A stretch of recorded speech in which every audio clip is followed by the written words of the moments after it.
ডিশটা আমার রেডি হয়ে গেল।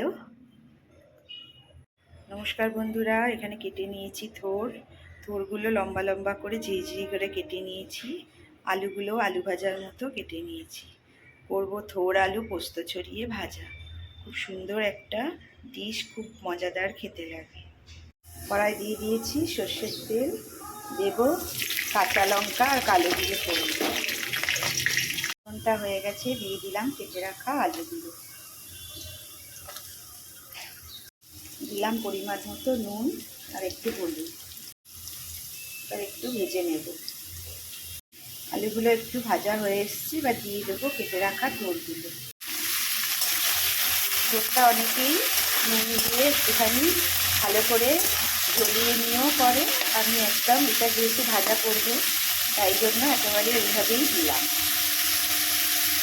দিয়ে দেবো অল্প করে নুন, কারণ আলুগুলো ভাজবার সময় আমি একটু নুন দিয়েছিলাম। করে হলুদ। এবারে ঢাকা দিয়ে বেশ খানিকক্ষণ রেখে দেব।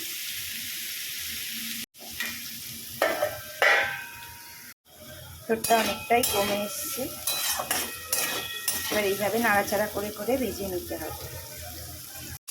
দেখো বন্ধুরা, ভাজা ভাজা হয়ে গেছে, থোরগুলো সব সেদ্ধ হয়ে গেছে। এবার দিয়ে দেবো পোস্তটা ছড়িয়ে বেশ খানিকক্ষণ লাল করে ভাজতে হবে।